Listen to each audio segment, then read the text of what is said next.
السلام علیکم اسٹوڈنٹس، آج ہم chapter number 3 why boys fail in college کا تقریباً لاسٹ لیکچر کر رہے ہیں۔ آج ان شاء اللہ تعالیٰ یہ چیپٹر کمپلیٹ ہو جائے گا۔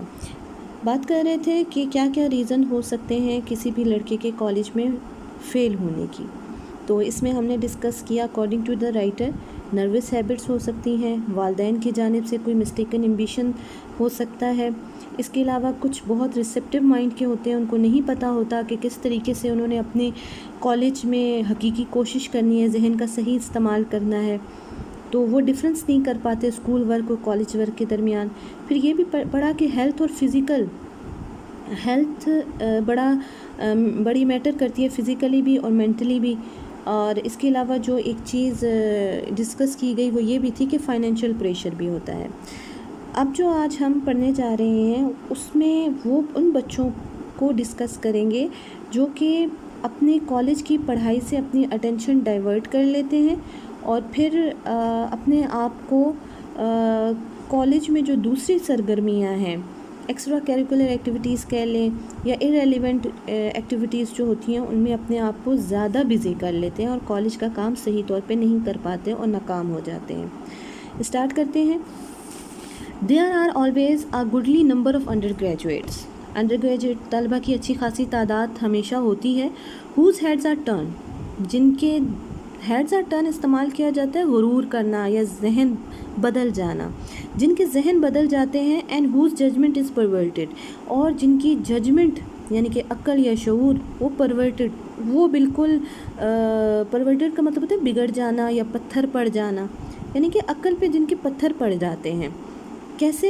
By the attractiveness of athletic sports and literary یعنی سو کالڈ ایکٹیویٹیز، وہ اٹریکٹ ہو جاتے ہیں۔ اٹریکٹیونیس دلکشی، سحر، ایتھلیٹک اسپورٹس ورزشی کھیلیں، اینڈ لٹریری ادبی یعنی کہ جتنی بھی ادبی سرگرمیاں ہوتی ہیں، چاہے وہ بیت بازی ہو، چاہے وہ مباحثے ہوں، ڈیبیٹ، اسپیچز، یہ سب کچھ۔ آگے انہوں نے بریکٹ میں لکھا ہے سو کالڈ۔ سو کالڈ کا مطلب ہوتا ہے نام نہاد، بس ایکچوئل نہیں ہوتی، نام نہاد ہوتی ہیں ایکٹیویٹی، سرگرمیاں۔ تو کچھ بچے ایسے بھی ہوتے ہیں انڈر گریجویٹس یعنی کہ کالج کے اندر کچھ بچے ایسے بھی ہوتے ہیں جیسے ہی وہ کالج میں ایڈمیشن لیتے ہیں ان کا ذہن بدل جاتا ہے، وہ دوسری ایکٹیویٹیز کی طرف زیادہ اٹریکٹ ہو جاتے ہیں اور وہ کچھ ورزشی کھیلوں میں پارٹیسپیٹ کرتے ہیں، مختلف جو نام نہاد ادبی سرگرمیاں ہوتی ہیں ان میں پارٹیسپیٹ کرنا شروع کر دیتے ہیں۔ All of these feature of college life have their place. اگرچہ کالج کے یہ تمام جو فیچرز ہیں، یہ اسپورٹس جو کیے جاتے ہیں یا مختلف جو ویکس منائے جاتے ہیں جیسے کہ اسپورٹ ویک ہو گیا، ڈیبیٹ ویک ہو گیا، اسپیچز یا یہ پوئٹری ریلیٹڈ، ان کی اپنی ویلیو ہے and should receive the support of those student who are interested in them.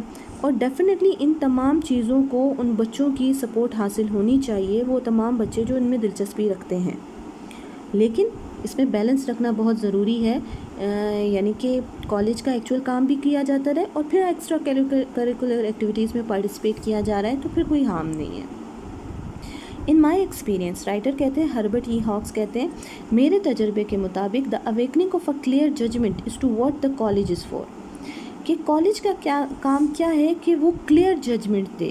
کیا کام ہے کہ وہ واضح ادراک یا واضح بیداری دے یا واضح شعور دے یا کلیئر بتائے کہ ایکچولی کالج کا کیا کام ہے۔ کالج میں آپ آئے ہیں، آپ نے پڑھنا ہے اور کوئی ڈگری لینی ہے اور چلے جانا ہے، ٹھیک ہے۔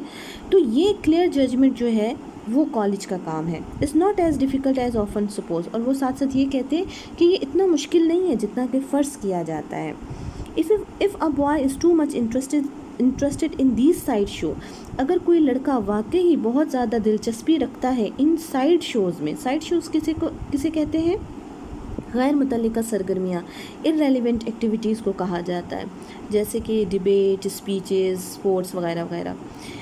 ہی ought to get out of the main tent، تو پھر اس کو چاہیے کہ وہ اپنے مین ٹینٹ سے نکلے، یعنی کہ اپنے اصل مقصد کو چھوڑ دے، یعنی کہ اس پھر پڑھائی کو چھوڑے and become professional، پھر وہ ایک پیشہ ور کھلاڑی بن جائے۔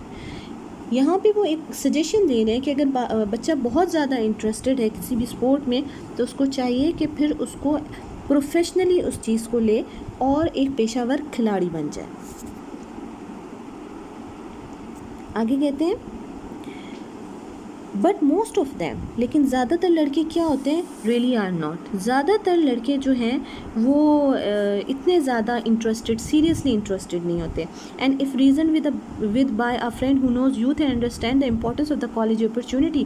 آپ کبھی کسی اپنے فرینڈ سے اگر آپ بات چیت کریں جو جانتا ہے یوتھ کو اور بچوں کی ذہن کو جانتا ہے اور انڈرسٹینڈ بھی کرتا ہے ان کو، اور ساتھ ساتھ وہ کالج کی جو اپرچونیٹی ان کو ملی ہے اس کی اہمیت سے بھی آگاہ ہے، تو وہ پھر کبھی بھی they will not allow them self to be swept off their feet by athletic.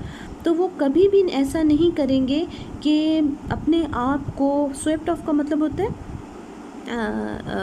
Swept of کا مطلب ہم زیادہ تر جو استعمال کیا جاتا ہے سویپٹ آف ونس فیٹ، اس کا یہ ایڈیم ہے، اس کا مطلب ہوتا ہے متاثر کرنا، چارم، کیپٹیویٹ. ٹھیک ہے، تو وہ کبھی بھی ایسا نہیں کریں گے کہ وہ چام میں آ جائیں گے، سحر میں آ جائیں گے اور اپنے قدم جو ہے اس جانب موڑ لیں گے. کس جانب؟ ایتھلیٹک، ورزشی کھیلوں کی جانب یا سپورٹس کی جانب یا کھیل کی جانب. وہ کبھی بھی نہیں کریں گے، کیونکہ کالج لائف ایک ایسی لائف ہوتی ہے جس میں ڈیفینیٹلی ایک شخص انجوائے کرتا ہے، لیکن اس کے ساتھ ساتھ کالج کا جو ایکچوئل پرپز ہے وہ حاصل کرنا بہت ضروری ہے. کہ ایکچوئل پرپز کیا ہے؟ پڑھائی. اگر پڑھائی سے منہ موڑ کر کسی اور چیز کی جانب، کسی اور شعبے یا کسی اور کھیل کی جانب اگر اٹینشن کو ڈائیورٹ کر لیا جاتا ہے تو اس سے زیادہ تو پھر خراب بات نہیں ہے. آگے کہتے ہیں، رائٹر کہتے ہیں، I do not think that, میں ایسا نہیں سمجھتا کہ this sort of thing is as serious a reason for failure as do some of the critics of our college who sees things from the outside and at a long range. کہتے ہیں کہ میں سمجھتا ہوں کہ یہ چیز جو ہے، یہ جو ریزن ہے بچوں کے ناکامی کی، کہ اگر یہ دیکھی جائے کہ وہ اٹینشن ڈائیورٹ کر لیتے ہیں کھیلوں کی جانب، تو میں نہیں سمجھتا کہ اس قسم کی چیز ناکامی کی اتنی سنجیدہ وجہ ہے. وہ کہتے ہیں کہ اتنی سیریس، یہ اتنا سیریس ایشو نہیں ہوتا جیسے کہ کالج کے کچھ کرٹکس نکات یہ سمجھتے ہیں، جو کہ چیزوں کو بڑے دور سے دیکھتے ہیں اور پھر کوئی ججمنٹ کرتے ہیں. تو وہ کہتے ہیں کہ یہ اتنی سیریس وجہ نہیں ہے. اور یہ بات کسی حد تک اگر دیکھا جائے، ان مائی اوپینین ٹھیک بھی ہے. اگر ایک بچہ بیلنس رکھ کے چلتا ہے اسپورٹس میں بھی اور اپنی اسٹڈی میں بھی، تو پھر تو کوئی ہارم ہی نہیں ہے، کوئی نقصان ہی نہیں ہو سکتا. وہ کالج میں رہ کے ایکسٹرا کیریکولر ایکٹیویٹیز میں بھی پارٹیسپیٹ کر رہا ہے، اور جو کیریکولر ایکٹیویٹیز ہیں ان میں بھی پارٹیسپیٹ کر رہا ہے، اپنی اسٹڈی ٹھیک کر رہا ہے، تو پھر تو سب کچھ ٹھیک جا رہا ہے. لیکن ایک چیز کو نگلیکٹ کر کے دوسری چیز کو بہت زیادہ امپورٹنس دینا، یہاں پہ مسئلہ خراب ہو جاتا ہے. آگے کہتے ہیں اے فیو لیزی بلفرز کہتے ہیں وہ بچے جو کہ نان سیریس ہوتے ہیں، آؤٹ اسپوکن ہوتے ہیں، ان سول بھی کہا جا سکتا ہے، روڈ کے لیے بھی یہ لفظ استعمال کیا جاتا ہے، کہ کچھ سست قسم کے منہ پھٹ یا کیا کہنا چاہیے کہ ان سول، بد تہذیب قسم کے لوگ ہوتے ہیں. Drift in to college, drift کا مطلب ہوتا ہے بھٹکتے ہوئے آ جانا، کالج میں آ جاتے ہیں. And usually drift out again, اور اسی طریقے سے وہ بھٹکتے ہوئے کالج سے دوبارہ نکال بھی دیے جاتے ہیں، کیونکہ ان کا کوئی پراپر ایمبیشن ہی نہیں ہوتا، کوئی پراپر ایم نہیں ہوتا.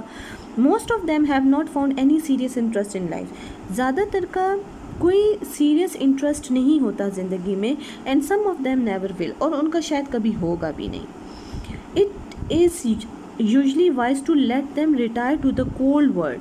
تو اس چیز کے لیے یہ کہتے ہیں کہ بہتر یہ ہے، رائٹر کہتے ہیں بہتر یہ ہے to let them retire to the cold world, کہ اس سرد دنیا میں ان کو چھوڑ دیا جائے، اس ظالم دنیا میں ان کو چھوڑ دیا جائے، فار اے ریزن، ایک خاص وجہ سے ان کو چھوڑ دیا جائے. And find out by experience, وہ ریزن کیا ہے کہ تاکہ وہ جانیں اپنے تجربے سے how much demand there is for lazy bluffer, کہ دنیا میں وہ جائیں اور وہ یہ بات جانیں کہ لیزی بلفرز کی اس دنیا میں کتنی ڈیمانڈ ہے. کہ اس تجربے سے وہ جان پائیں گے کہ ایک کاہل بندے کی یا ایک سست ان سول بندے کی اس دنیا میں کتنی زیادہ ڈیمانڈ ہے. کوئی ایسے بندوں کو نہیں چاہتا ہے، کوئی بھی اس قسم کے بچے کالج میں کیا کہیں پر بھی کوئی بھی ترقی حاصل نہیں کر پاتے ہیں. Some time they learn their lesson, بعض اوقات کیا ہوتا ہے کچھ بچے جو ہیں وہ اپنا سبق سیکھ لیتے ہیں، and return to do first rate work, اور جب وہ سبق سیکھ لیتے ہیں تو پھر وہ بہت عمدہ کارکردگی دکھانے کے لیے لوٹ آتے ہیں. But the burden of proof is always on them, لیکن اپنے آپ کو ثابت کرنے کا